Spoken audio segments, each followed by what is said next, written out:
So today I wanted to talk to you about sketchbooks and give you some ideas of different books that you can get to use and why you might choose one over the other. So the first one that we're going to look at is actually a handmade sketchbook. So there are lots and lots of different ways that you can make your own sketchbook. This one you can see is pretty fancy. If you're interested in bookbinding, you could always do that. So this one is filled with mixed media and mainly watercolor paper. So we are going to talk some about that and really thinking about what kind of paper is in your sketchbook. Now I will say with a handmade sketchbook like this, so one that has pretty high quality paper in it, and I took the time to make it, I don't use this one every day. This tends to be kind of more of a precious one that I don't fill up very quickly. So one thing that you want to think about is, especially if starting a sketchbook practice is new to you, choosing maybe a cheaper sketchbook so that you're willing to kind of make lots of mistakes and things like that within it, or also the idea of using more than one sketchbook at a time. So I do always have this book that sometimes I grab if I'm traveling or I want to really spend time doing a more complete piece that I want in the book, or if I just need the kind of paper that's in this book. So that's one option, is making your own. Now going to a total other extreme. So you also want to think about what size you have. So this is a really small one, spiral bound, where the pages are also really easily torn out if I wanted them to be. I don't normally take pages out of my sketchbooks, but that is one thing to think about. If you're left-handed, the spiral can be really kind of annoying if you use it like this, but you can also always just change the orientation of your sketchbook and draw this way, which can help you out a little bit, or kind of rotate to whichever side. So you can play with that. So this one is 4 inches by 6 inches. And the other thing that you're going to see on the sketchbooks, they normally tell you the weight of the paper. So this is 65-pound paper, which, it's a little bit heavier than like your computer printer paper. It's going to be great for pencil, pen, and some marker, but it's not going to be good for any kind of liquid. So if you want to do any painting, that's not good for this. So one of the reasons I like these little sketchbooks is I like to just on each page, I might write down a problem or like a specific project that I'm working on, and I use this as a reminder in the morning of really popping in and looking at what kind of problems or what kind of questions am I trying to solve or think about it. So this is almost like a little idea to-do list type of thing that I don't draw in a ton. The other nice thing about this is it can fit really nicely in a bag and it's not too heavy to carry around. The next one is another pretty small one. So what I like about this is, one, it is small, so it can actually fit in like your back pocket. You can stick it in like a really small bag and easily carry it with you. So without the spiral, that also makes it smaller. This paper is really, really nice and smooth, and so marker works really, really wonderfully on this paper, and that's something that I really like to draw with. And I also like, because there isn't a spiral in this, you can kind of look at the 2-page as a full spread. So you can use it as 2 separate pages, or you can use it as 2 pages that go against each other. So these can also be really nice for traveling because they're pretty small and you can fit them and carry them anywhere. This is the same brand. I also just like the colors. They're nice, bright, and colorful, and they come in, I think, about 3 different sizes. So this is the same brand, that it's just larger, but I like the paper for the same type of reasons. It's a really nice, smooth paper, which takes marker really, really nicely, and you will find that as you experiment that different papers work better with different mediums. So you can also think about that as you're selecting the type of paper in your sketchbook. And I like it without the spiral because it lays a little bit flatter if I'm carrying it around in a bag. And again, which we'll look at in another video, some more sketchbook examples, but this allows you a little bit more play in doing a 2-page spread. So those are 2 more potential sizes to think about. This one is, you can use it as a sketchbook, or you can also just be pulling the pages out, but I grabbed this one because it's actually toned paper. So this is 9 by 12 inches, and this is 80-pound paper, so it's a little bit heavier, which means it's going to withstand mediums a little bit more, and you're not going to have to worry about markers bleeding through like you would have in the first one or the second one. This one that I showed you where it's 65 pounds, like your Sharpie and things, it's going to bleed through the paper. So this one I pulled because it's toned paper. So sometimes that can be fun not to work on white paper.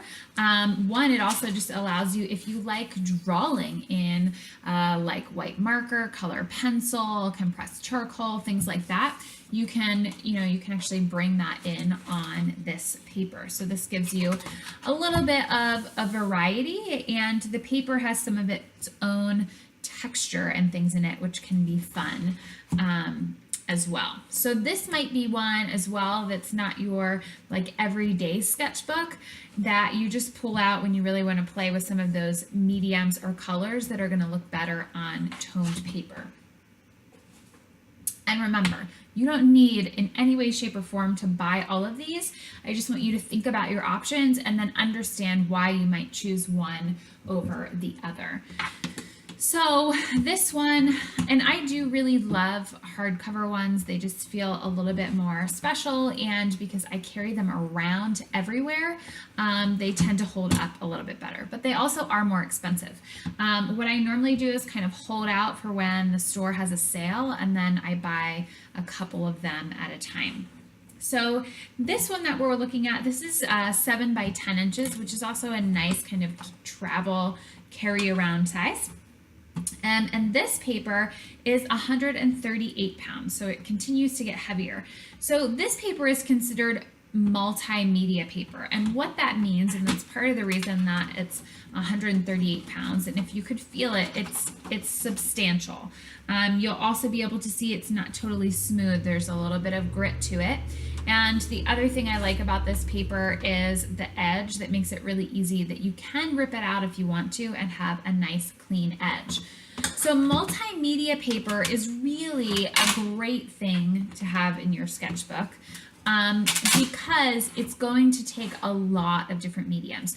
So it works well with marker because it's thick without the marker bleeding through. Now it's not quite as smooth as the paper in this one, so I like how marker feels better on this one, but this can take marker well.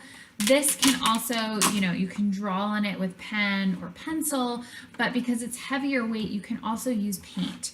So you could use acrylic paint, you could use watercolors in this, you can use a wide range of mediums, and the paper is going to hold up to it and it's not going to bleed through. So mixed media is a really great option. Like if you're just kind of picking one sketchbook and for instance, that you really like using watercolor, then you're going to want to grab yourself a mixed media sketchbook. So this next one is getting a little bit fancier. So this has more of a leather soft color, and this is another example of a mixed media one. So part of the reason I like this is because it is just a little bit more flat than this one is. So this one has 90-pound paper. So you can also look at the pounds because there's still variety within mixed media paper. There's variety within everything, but this is still going to hold up to like our watercolor paints and our markers. And this is one of those that I like when there's not the spiral, because you can really play with this 2-page spread. So it gives you some more options. This one is also almost square, which is kind of nice. If you use Instagram a lot and you like to photograph your work, that can be nice because it's already a similar format. So You can think about how you like to share your work, if you like to share your work, and that may dictate some of the size or the format of your work. Now, this is one of those that I would consider kind of more of a precious sketchbook that I like to have, but I don't really find that I want it to be my only one because I'm not willing to do a lot of experimenting in it. So I'll definitely go in and sit down and sketch and things like that in this one, but I'm not going to try a whole bunch of brand new experiments in it because this is a much more expensive book, and so it feels like something that I don't want to waste. So you want to think about how you actually create. I know that if my materials are too precious, it does tend to hold me back some. So I always have some really nice ones that I can pull from depending on what I want to work from. And then I also always have some super, super cheap sketchbooks, and those are what I carry around with me every single day. So like this little guy that's really cheap, something like this is what I would carry around with me every day. So I can't really do that much painting and things in it, but it's great for me to jot down ideas, do really quick sketches, and really not worry about. So this next one is another version of a hard copy one. So this one is very similar to this one. Okay, so they're both 65-pound paper. This one's a little bit larger, and it doesn't have the spiral. So you have, it's going to lay a little bit differently, turn a little bit differently. So that's somewhat of a personal preference. And then this one, the pages, they're not really going to rip out. So this is designed that the pages are really easy to rip out. So again, depending on if you like to take things out of your sketchbook, if you share it with people, then you might want to intentionally buy a sketchbook that makes it a little bit easier to neatly remove the pages. Where this one, yes, you can cut and rip the pages out, but the more you rip the pages out, it's going to damage the stitching and start to make your sketchbook fall apart, and you're not going to have really nice clean edges. So it's really not designed for taking pages out. Then we have this guy. So this one is, again, all of these are kind of similar here at the end. This has a soft cover for you. This one is 60-pound paper, so it really is considered just sketching paper. So you're going to be using pencil, maybe pen. You can use marker, but if you use marker, you're really only going to be able to work on one side because it is going to bleed and show through the paper. But this is like a great everyday sketchbook to carry in your bag, carry with you everywhere because it's not that expensive. And then this last one is pretty darn similar. It's the exact same brand as this little guy. It's just a slightly different size. So when you're thinking about size, you can think about how do you actually, do you want to carry your sketchbook around, and how are you going to be carrying it around? If you carry a big bag, you might be willing to go with a little bit bigger sketchbook. If you want it to fit in your pocket, then you're going to want to grab something like this that's pretty flat and easy to carry around. So you want to think about how you're actually going to use it. And think about, how do you like to work? Do you like to draw really, really small, and then maybe you love this little paper? Maybe drawing really, really small drives you crazy, and so you want to move into a slightly bigger version. Those are all things that you want to think about when you are purchasing your sketchbooks. So thinking about size, if you want to leave things in the book, if you want to take things out of the book, and then paying attention to what materials do you like to work with in your sketchbook. You don't want to invest in a sketchbook that's terrible with watercolor paints if watercolor is the main way that you actually like to work.